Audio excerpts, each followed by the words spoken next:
வணக்கம். நான் தாங்க டாக்டர் மோகன் ஆனந்தன் பேசுகிறேன்.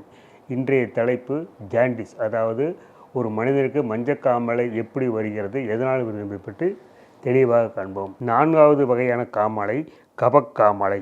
இந்த கபக்காமாலை ஒரு மனிதனில் என்னென்ன அறிவுகள் இருக்கும் என்று கேட்டால், உடல் மெலிஞ்சு போவாங்க, குண்டார் கூட மெலிஞ்சிருவான், இரும்பல், தலைமுகம்லாம் வேர்வை சொட்டி வேர்த்துக்கிட்டே இருக்கும். மேலும் நடை தளர்ந்து போகும், நல்லா நடக்கூட அப்படியே நடுங்கி தளர்ந்து போயிடுவான். அதுக்கப்புறம் மேல் மூச்சு வாங்குதல், கண்கள்லாம் சிவப்பாக மாறிடும், உடல் நடுக்கம், நெஞ்சு வலி வரும். மேலும் நுரையீரல் கபம், சளி இருக்கும். இவையாவும் கபக்காமாலையின் அறிகுறிகள் ஆகும்.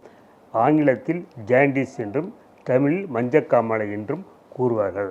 அதாவது ஒரு மனிதனுக்கு மஞ்சக்காமாலை எப்படி வருகிறது என்றால், அளவுக்கு மீறி உடலில் பித்தம் சேர்வதாலும், உப்பு புளி காரம், அதாவது சாப்பாட்டில் உப்பு புளி காரம் அதிகமாக சேர்த்து சாப்பிடுவதாலும், அளவுக்கு மீறி தனது மனைவியுடன் உடலுறவு கொள்வதாலும், தாதுக்கள் வெளியாவதாலும், இதனாலும் ஈரல் கெட்டு விடுவதாலும் மஞ்சக்காமலை உருவாகிறது.